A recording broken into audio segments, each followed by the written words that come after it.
Wow, that's a Excellent. lot of musical things. Mm-hmm. I dig. I dig. Um, for 1 second here, I'm going to introduce our wonderful second virtual guest artist, courtesy of BAC Musical Instruments. TJ has either fortunately or unfortunately grouped amongst the people that had to study with me in the past. So, however you might interpret that, but TJ and I worked together at Florida State University a couple of years ago. But I'm really, really glad to be able to have him as a guest artist today. He is a fantastic musician. He plays not only trombone, but a kick ass bass player. I'm going to read his official bio as well. TJ Norris is an award winning musician, a jazz trombonist, and bassist with one foot firmly planted in the past and another leading to the future. In personal and professional spectrums, TJ is both student and a teacher. A master musician, Norris graduated with a bachelor's in jazz and performed alongside legends like Stevie Wonder, George Clinton, Ellis Marsalis, Kirk Franklin. Under the guidance of Paul McKee and Robert Griffin, TJ evolved into both maestro and master instructor. When he isn't hitting the stage as a member of the Uptown Jazz Orchestra, that's Delfeo Marsalis' group, he's on stage with the Dirty Dozen Brass Band. And this morning, Jeffrey was hyping you up in that Dirty Dozen show this last week at the Blue Note. TJ understands the ebb and flow of progress and knows that in order to influence the conversation, you must continue your education. So, TJ, we're so glad to have you here today, and we can't wait to pick your brain, hear what you're up to, and just chat and hang out. So thanks for All being here. right, cool. Um, do you have any interest in doing any playing during the session, or you just want to chat? Uh, uh, I can play. I don't know. I don't have them happening at my house right now. Oh, you're Like good. You're good. my power cut off this morning. Yeah. So, but I'm saying this to say I don't know how good it'll sound like just coming through these speakers, but I don't mind playing. Oh, okay. You don't mind playing? Well, we'd love to hear you play something. Yeah. I mean, I don't know what to. Okay, well, let's do this, man. Why don't you tell everybody? I kind of gave the official bio, but kind of give people the rundown. Like, what are you up to? What are you doing? And things like Okay. that. Yeah. So, I just realized that Nick Finzer's name needs to be on that bio as people that I studied with. So that's a little check in the notebook. But originally from Jacksonville, Florida, I really started playing music in general, like in church. Well, hearing music in church. Like I was singing and stuff, and was playing trombone in elementary school. And literally, my mom was like, "You should go ask your cousin if you could play." So that's what I did. Started playing in church. But I think the question that you asked was, "What am I doing right now?" So currently, doing stuff with the Dirty Dozen Brass Band. Delphia Marsalis is a big band. I am the bassist with the Mardi Gras Indian Troupe, Chawa, and I am also bassist and vocalist, and I sing with the Dirty Dozen also. But I am also kind of working on some of my own stuff. Got like a tribute to my my upbringing and like the vibe of the church on trombone. I kind of got some of that stuff that should be coming out next year. We're still in some we're still working out some things, but looks like it'll come out next year. So be on the lookout for that. And also teaching, like I teach a lot of private lessons.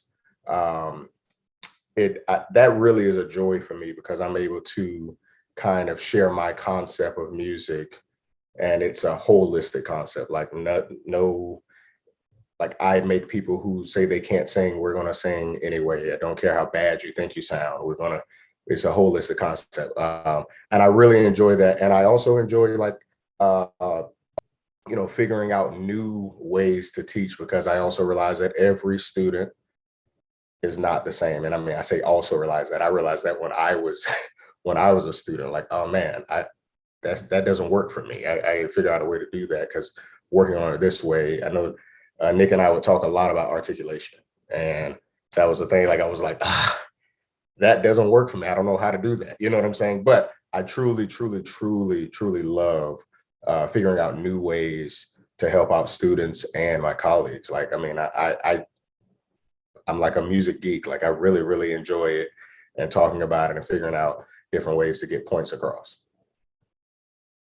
Yeah, that's amazing. So tell us a little bit about your decision to move to New Orleans, because a lot of people go to school for jazz and then they're like, oh, I'm going to go to New York, I'm going to go to LA. And I know a lot of Right. your collaborators from FSU and from Florida end up in New Orleans, but tell us a little bit about that. So I planned on moving to like Atlanta, trying to get into like just the scene of playing really. Like that was my thing. Like I was in Tallahassee and I played a lot of trombone, but I also played a lot of bass, and more people knew me for as a bassist who could play trombone instead of a trombonist who could play bass, or just like a multi-instrumentalist. And I didn't want that. So I was looking at moving to Atlanta, man. And then I remembered the experience I had in New Orleans in undergrad. I went and with Florida A&M, our jazz ensemble, we came here to New Orleans and played for something. But really, it was like I'll never forget jumping up on stage because I heard some basses. They called a tune and he was like, he rolled his eyes like, oh, I don't want to play that. And I yelled out, let me play it. He said, cool, and took his bass off and handed it to me. And I said, in nowhere else in the world do I feel like that would have happened. And so when I was thinking about where to move, I was like, oh man, this really felt like home, and not like home, like somewhere that I've been before, but like a place where I would be comfortable. And man, it's worked out, not just like career wise, but I really have I found a sense of community here where people care about your whole, like everything in regards to music for you. You know what I'm saying? Not just if you're playing on my gig this week, but they really, really, really care. Not, and let me say, I'm not saying that that's not everywhere, but this was one of the first places that I experienced it on a huge level. Yeah, well, I'll verify that it's not like that in other places. Um, but so tell us the story. How did you get into the Dirty Dozen brass band, man? I know that's a big gig. So I was playing with Delphio's big band, and I guess I should back up and say that was a Scotty Barnhart thing, not me playing with Delphio's big band, but I had been in New Orleans for about 3 months, and I come back to Tallahassee, and I was talking with Scotty, and he said something about, he asked me had I seen Delphio yet, and I was like, oh yeah, I forgot, because when I moved to town, I was trying to jump head first into the scene, so I went to every session, and Delphio at Snug was not necessarily a session. So I was just trying to get out so that cats could see me play. But when I went there, they had me sit in and blah, blah, blah, blah, blah. But to the original question, I Roger Lewis, the Barry sax player and founder of the Dirty Dozen Brass Band, also plays in Delphio's big band. And I, on occasion, pretty frequently actually, would ask if the Dirty Dozen was playing in town. And it was just because I wanted to see them. I actually was not thinking at all about me ever playing a gig with them. I just wanted to see them because I'd known who they were, and they don't usually play in town. And eventually they were playing. He said, hey, we're playing this show at DBA. You should come. I said, cool. And when I pulled up, they were getting off stage. I assumed it was a late show because it was during Jazz Fest week here, but they played the early set. Um, After that, I would say about a month later, Roger approached me during a set break at Snug Harbor with Delphio's big band and said, hey, we're kind of thinking about adding trombone. And I said, that would be nice. I like that. And he said, no, I'm saying like, we're thinking about adding you. How would you feel? And I was like, oh, of course, I would love to. And to be honest, I didn't hear anything about it for like another month. And I was like, okay, well, that happens. And then one day I got a call from Roger, said, I need your email. Management is going to be calling you. And I mean, as soon as we got off the phone, I got a call from management. And bam, I mean, it was kind of off. It was really hitting the ground running because they had just finished the week at the Blue Note and we're just about to go to Asia for a Blue Note run for the Blue Notes in Asia. So, I mean, we hit the ground running. And they did not give me a set list. They just told me to listen to all the records. So I got on the first gig and heard the rhythm section come in. I was like, okay, this is the song we're playing. All right. Like no one told me anything. But I love those guys. It really has been a blessing to be with them. People who've been consistently touring for 44 years. There are a lot of stories there. There are a lot of ways they've dealt with a lot of, I mean, you know, you have friends for 40 something years, you're going to get into it, but these guys had to get into it and then go on stage. Like there was no, I'll talk to you tomorrow, and then I'll see you on the tour bus after we get off stage. You know, so if nothing else that I've learned from the Dirty Dozen, I know you didn't ask this, but this is like what I always think about with them is how to have longevity in the in the music industry, because a lot of people hit big and they can ride the wave. And then sometimes you hear of like groups breaking up, or this person went to go do this record and they just kind of never came back and stuff like that. And the Dirty Dozen has really they've had some transformations and everything, but they've always allowed the music to kind of lead what they're doing.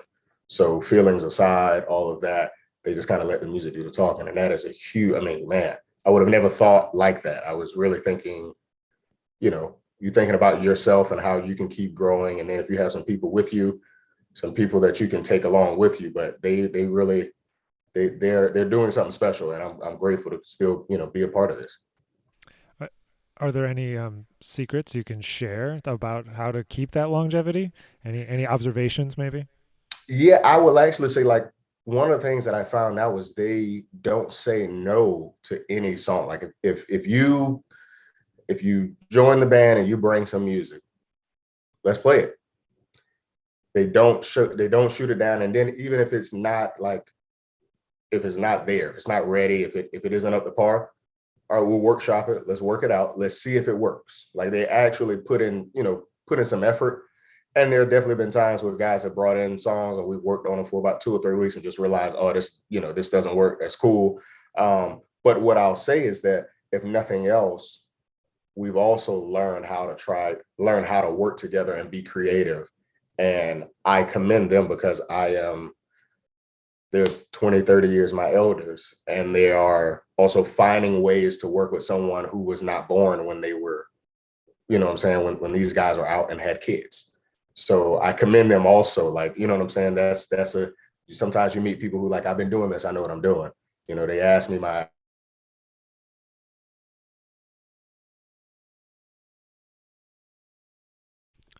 Uh-oh, TJ, you froze. Are you there? Oh, hopefully he'll be back in just a second. He's frozen though on my end. So if you don't know, these groups that TJ's talking about, the Dirty Dozen Brass Band is one of the most legendary bands in New Orleans, and they have lots of records if you want to go check them out. They were on the cover of Downbeat. I remember getting an edition of Downbeat, I don't know, a couple of years ago, and being like, oh, there's TJ. That's pretty cool. So maybe he'll come back. Maybe he won't. Maybe he's going to text me right now. Let's see what he says. This is me riffing. Okay.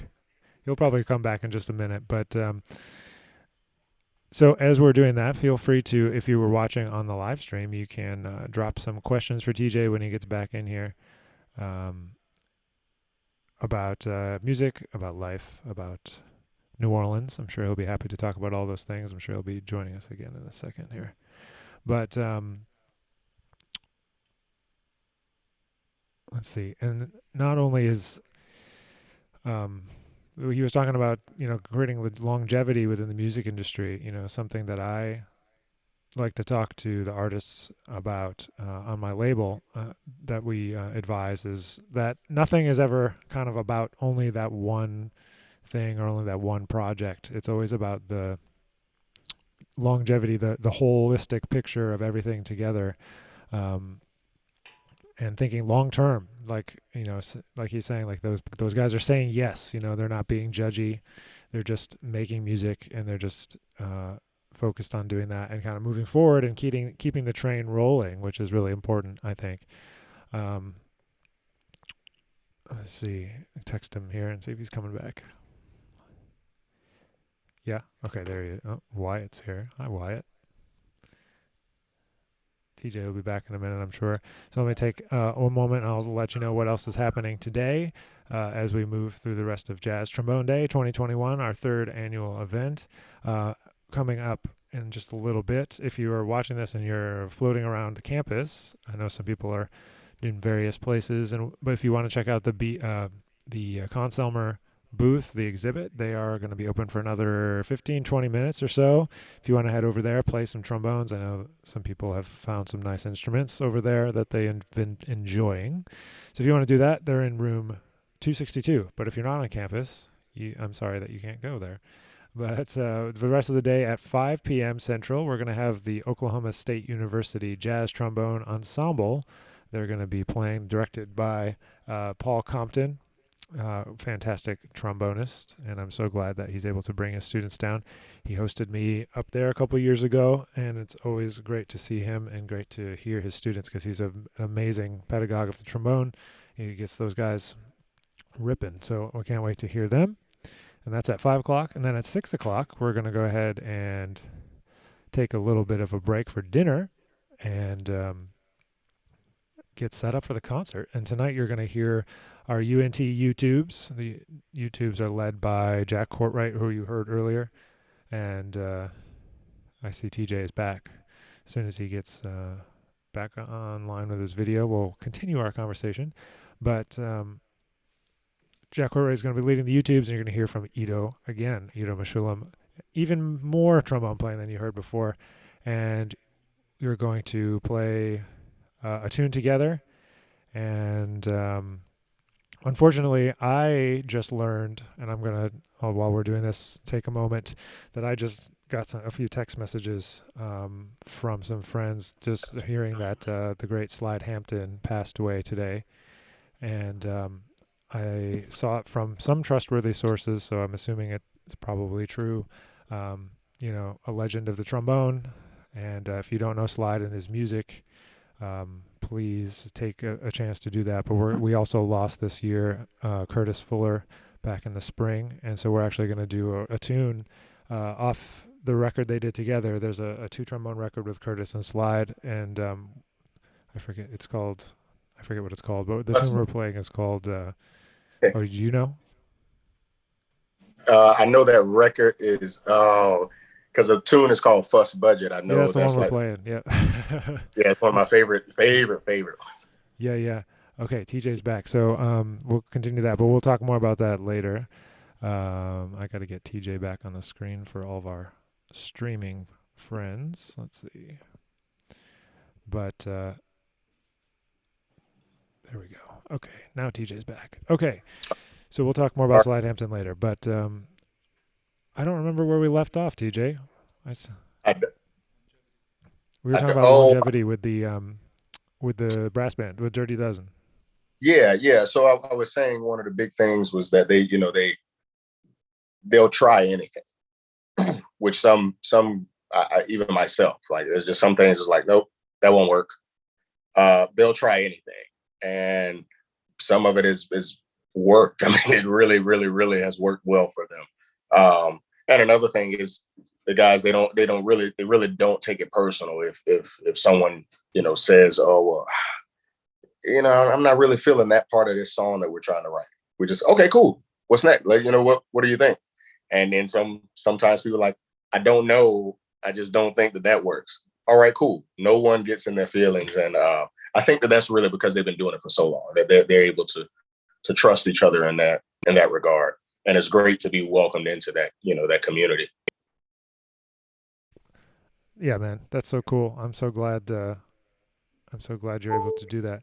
While we're on the subject of talking about some of the groups that you're in, could you talk a little bit about I always forget the name of the band that you were playing bass when you've been touring all the time. Is it Chawa? Chawa, yeah. Sorry.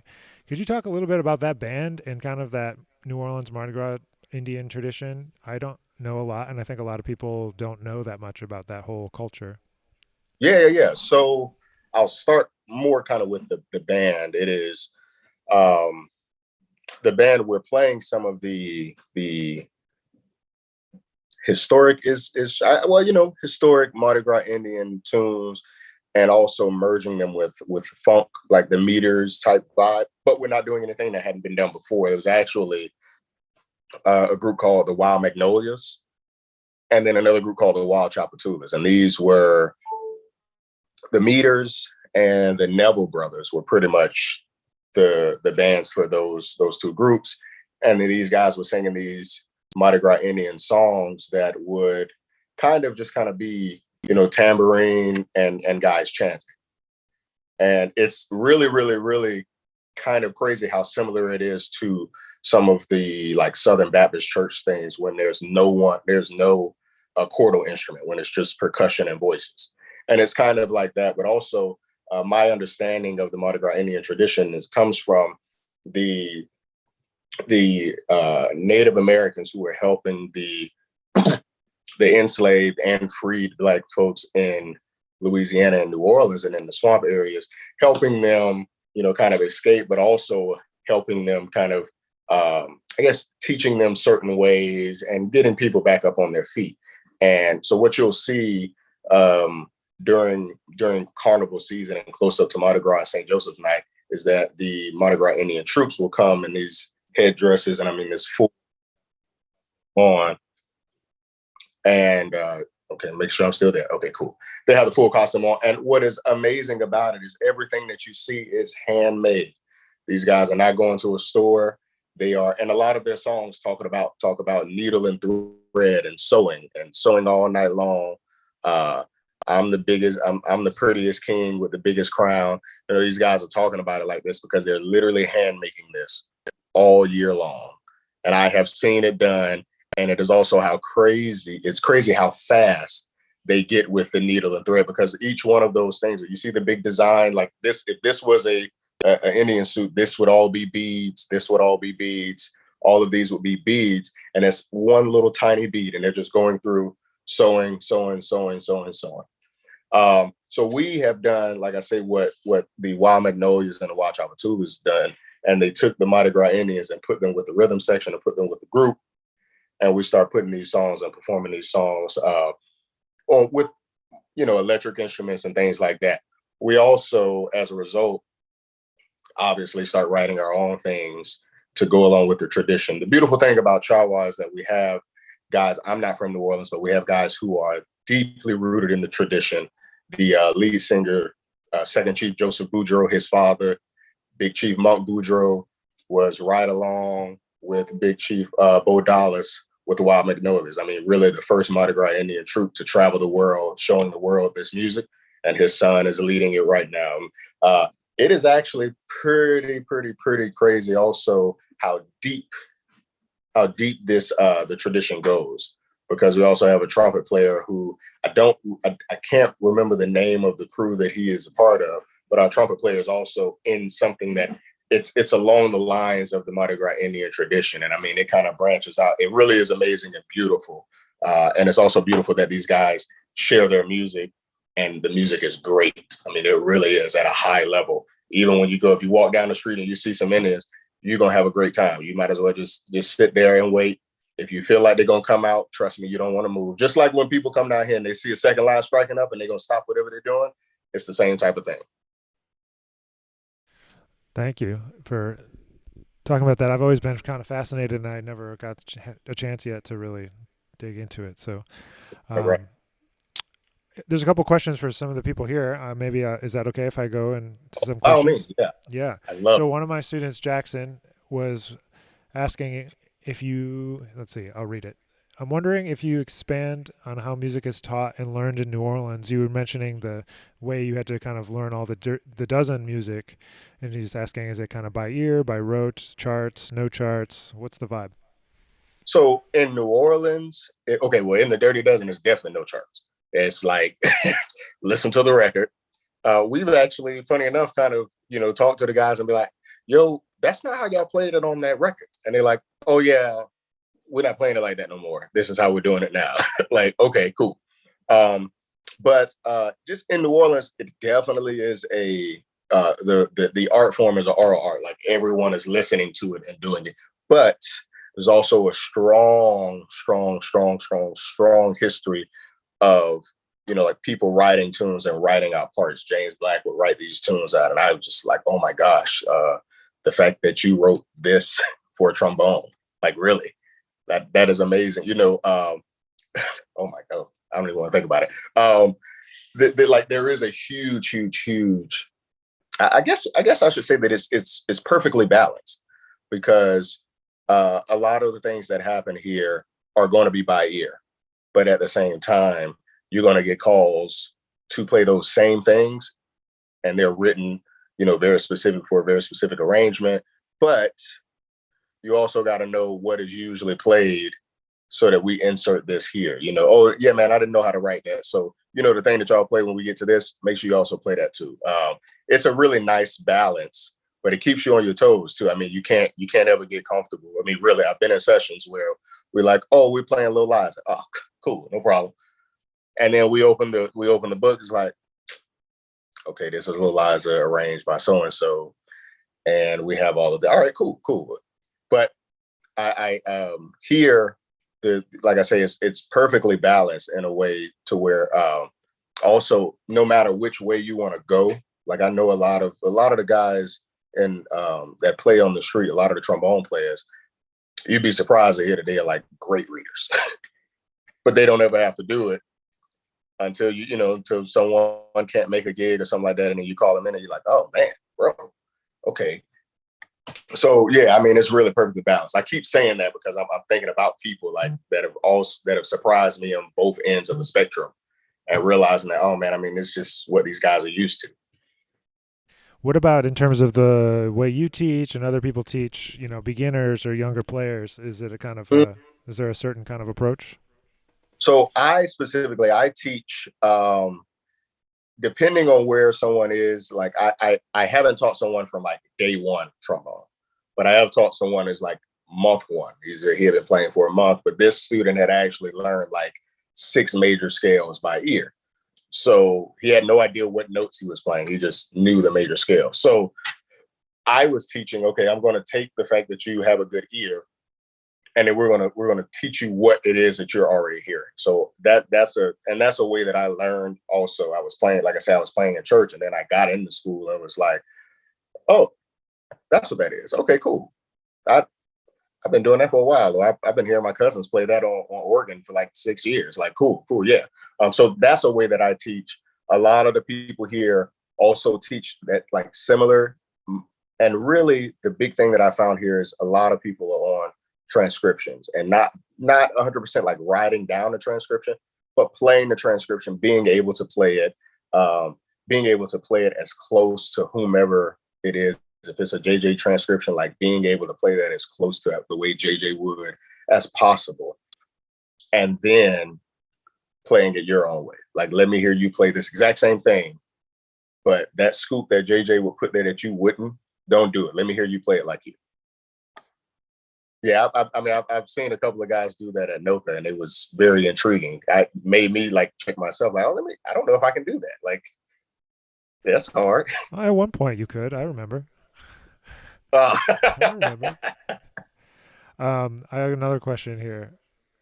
What records or artists do you find yourself coming back to over and over again, or your desert island records? Oh, all right. So if I'm thinking trombonist, I find myself, obviously I'm listening to JJ, Wycliffe Gordon. Oh my gosh, his name just escaped me. John Allred. That's actually his record. I want to say the name of the record is Focus, but if it isn't, it has Love for Sale and all on it. I love that record. Come back to it often. Oh my gosh. And then there's a JJ and Kai record, where it's really like the Savoy Sessions. JJ and Kai is a compilation. I love that. That's something that I listen to when I'm driving, like from New Orleans to Tallahassee. Once everyone is going to sleep in the car, I'll pop that in, and I got 20 tracks that I can ride out to. Nice. What about not just trombone music? What else are you checking out? Well, man, so like I'm checking out so much because I also enjoy producing things that are not what I studied in school, like the things that have to do with my life. I was around playing in church a lot, but I also was playing pop and R&B gigs. You know what I'm saying? I played trombone. I just did the Kennedy Center with PJ Morton, so that's like that's like a serious R&B. We're not dipping into any jazz at all. You know what I'm saying? So with that being said, man, I am really like, I have my ears on as much as possible. I can't say that there are records that I come back to, and no, that's wrong, because there is a gospel record, a John P. Key gospel record that I don't remember the name of the album, but it has the song.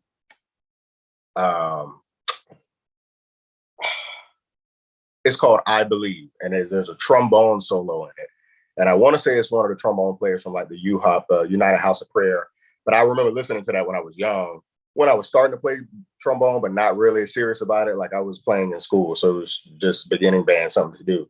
But that I come back to that one all the time, and really like listening to music right now, man. I have Spotify and Apple Music and Tidal and all of that, and I have like different playlists on all of them, and they auto update the playlist, and I just love like just getting on and pressing shuffle and listening to what everyone else is doing out here. That's beautiful. Were you playing bass or trombone with PJ Morton on that last thing? Trombone. Trombone. Yeah. His bassist Brian Cockrum is oof, he's you wouldn't want me playing bass. That he's the man. Well, no, you're pretty good at the bass too, I think. But whatever, Man, that's so cool that you're doing so many different things. So how do you balance your life? I know you've got a family, you're doing trombone, you're doing bass, you're touring. How do you kind of stay balanced? Man, I actually I have a tattoo right here that says "Be anxious for nothing." Like I have to remind myself to calm down, and not that I'm like very, very hyper, but calm down and be in every moment. So sometimes, let's take gigs for example, man. Gigs come and go. We'll play a show and walk out like, all right, cool. Next thing. Um, but I really have to tell myself, okay, let's be present at each moment. And that way, I feel like that's the way I balance. Like when I'm home with my family, make sure I'm as present as possible. Like, and what I mean by that is, your mind may drift off and things like that, but I really try to make sure like I'm as present as possible. My son wants to run outside and play with the balls. All right, let's go run outside and play with the balls. I'm not gonna be able to run for 45 minutes like you, but I got you for a good 20. We can hang out. And then like really, I also think listening to a lot of music is what kind of keeps me leveled, because I don't get into, you know, when I was studying, when I was in school, undergrad and grad school, at some point, it became, I got kind of dark on the instrument. It just like didn't like, this is a job. This is not fun anymore. Do I really want to do this? Da da da da da. But I realized um, having my ears on a lot of different types of music, it's really helped me not get to those dark places, because I can go like the Silk Sonic record that just came out. Man, it's a beautiful record, and I'm listening to more than just the bass or whatnot. But I mean, I'm really like being present when I'm listening to the record. Like, okay, what are these guys saying? What emotions are they trying to evoke? Then I find myself thinking about just like my holistic music concept. But those things really, really, really keep me balanced. I can't stress enough for real, like just listening to a lot of different things, and silence, like not listening to a thing, not coming home and turning on the television, but literally silence, just enjoying nothing. You know what I'm saying? Or riding in the car with no radio on, nothing. And those two things, I think really that balance is what keeps me kind of grounded. And my wife, obviously, she makes sure that I'll remember that we have this, my son may have this play date. Those are the things I need that help by just being honest. Well, it's good that you have help then, man. That's good. Yeah. That those are all really, really important things to keep in mind. A lot of the people that are joining us today are, students from a bunch of different schools that are here, and I'm wondering if you have any advice about getting out of school, moving to a new scene, and kind of making your way as a young musician. Yeah, actually, I would say wherever you're going to go visit before, and don't visit like 2 months before you're trying to move. Like visit and give yourself some time to kind of forget the euphoria that you experienced while you were there. So then you can be realistic with yourself about why you want to move to a certain area.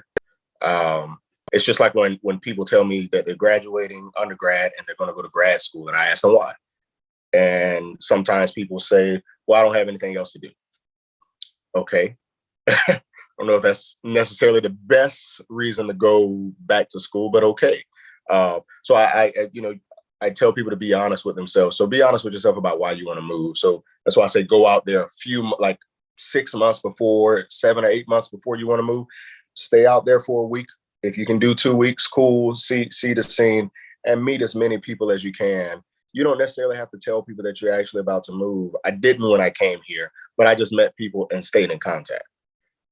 So then when I did make my move, I wasn't, by myself 100%. And I say that I know a lot of people know that there's a huge influx of Floridians that live in New Orleans now, but I really did not tell any of them. Like they saw me when I came to just visit, and we just talked about the scene. I left. They saw me again when I came back to look for a place, and then that's when I told them. So I mean, I'm telling you what I actually did. I didn't really tell anyone. But then once you move to the city, man, I would say always, be ready to play.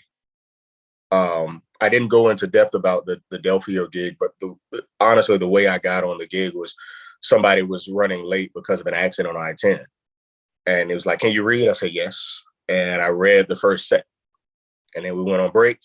And on break, Delphio said, hey, do you play bass trombone? I said, yes. And he said, cool. Next Wednesday, Esplanade Studios, 3:00, we're recording the record. Bam.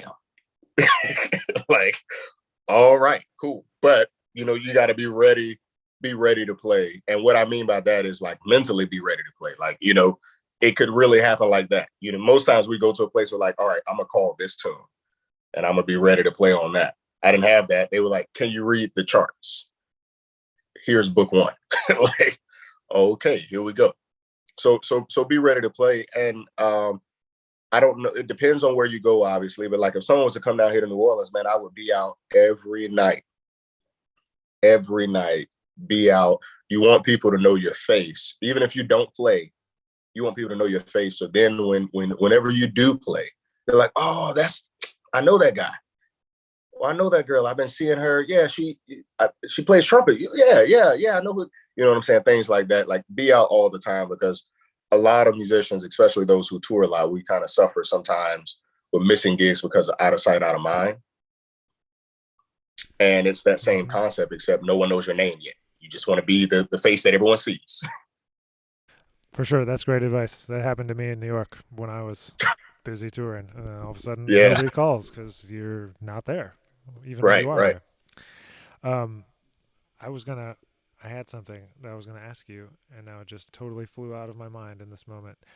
Following up on that Delphio gig. Oh, did you actually play bass trombone when you said yes to playing bass trombone? Yes, I did. But I did not have my bass trombone. It was in storage. So he got a bass trombone for me, which also wasn't the best thing because he got it like the session started at 3. I had the bass trombone at 2:56. So there was no like really working on the horn, just seeing how none of that. And I ended up having to go do overdubs, but Delphio was nice about it. And it worked out. That's funny. Which record is this? This is it it's not Make America Great Again, or maybe it is. I think it is. Yeah. Was it a record before? I feel like there was a record before that. Yeah, because it was not Make America Great Again. So whatever that one was before that, I don't remember the name, but I remember because I was there when he thought of the Make America Great Again concept. So it wasn't that one. Yeah. So what are some records of yours or records that you've played on that you really enjoy? And I could send everyone that's here, everyone that's watching live, to kind of check you out more, because you don't have a leader record as a trombonist yet or as a bassist. So where can we send people to hear you? So I am playing, what's funny is I'm not playing like on these records that I'm about to name. I don't think I have a lot of solos, but that's okay. That's cool. I'm on the last two New Orleans Jazz Orchestra records. So there's a record that we just did with Surreal. Is it okay? I can't remember the name of that one because I'm thinking about the one before that, which is a tribute to Alan Toussaint. Um, so I'm on both of those records. There will be an Ellis Marcellus big band record that is coming out that you'll be able to find me on. And the Dirty Dozen Brass Band is working on some things. Also, I'm on the Chawa record playing trombone, bass, and singing. So yeah, you guys can check me out there. And I mean, I'm working on. I'm excited about the thing I'm working on because it's taken me a long time to willingly use this side of me musically. So I'm excited about it. Yeah. Well, I'm excited too. I can't wait to hear the project, man. I would say I think I got one more question for you if you've got time. Oh yeah, go ahead. Um, this is from one of our students, undergrad students. He says, "How do you juggle being a college student with exams and also trying to explore the local scene and trying to play gigs?" So all right. So I'm actually going to pull a thing out of the book of Nick Finzer. Really, I remember in grad school, Nick told me, he said, "Hey, you're going to have to put yourself on a timer." And that literally means it doesn't matter if you're finished with whatever you're doing. When that time is up, move to the next thing. That really, really, really did help. So you're talking about exams. Like, I imagine you're not talking about taking the exam, but like studying and prep for the exams. And then, oh man, I got to work on this music for this gig. And I'm trying to make sure I know this tune because they say they were calling it at the session. Or I have exams and I'm studying and I still want to go to the session. Well, like time management is like really, really the biggest thing. And I'm telling you, once I implemented that from Nick, and I just told one of my students this last week, actually, that, hey, let's try this, put on a timer. If you're going to work on, if you're doing lip slurs, okay, you got 7 minutes. Once those 7 minutes are up, you got to move on to the next thing. Or, you got to, for me in grad school, it was, I have 10 minutes to warm up, or I have 10 minutes to work on this. We used to do keys of the week. So I have 10 minutes to work on these fourths right now before I have class. And instead of me saying, man, I got 10 minutes, right, I'm not going to really, that's not going to help. It was like, okay, I'm going to use 6 minutes and then I have 4 minutes to get to my class. So putting on a timer, and seriously, when 6 minutes is up, okay, put that down, pick my bag up, walk out of the office and go to class. And I really, really, really felt like I was being more productive that way. Well, I still give the same advice, I think. So Oh, I haven't changed too much. The key of the week hasn't changed either. oh man. Yeah, you'll have to tell them whatever mean things you want to say about me. But once we're off Oh, the there's no me. Whoa. call. Man, well, TJ, thank you for taking some time out of your day. I really, really appreciate you being here, and I know everyone else does. Can we get a big round of applause, everyone that's in here, for TJ? Thank you so much, man. We'll be sure to stay in touch, and Yeah. and good luck with the new project. Good luck, and make sure you send it to me when it comes out. Oh, I will. Most Yeah, definitely. Oh, please do. I'm so hyped. Nice. All right. So for everyone who's watching, we're gonna take about, let's see, it's 4:45 Central. It'll be about 15 minutes to get set up for the Oklahoma State University Jazz Trombone Ensemble, and then we'll be back with more music. So thanks again to TJ, and Thank you. we will see everyone back in here in a couple minutes.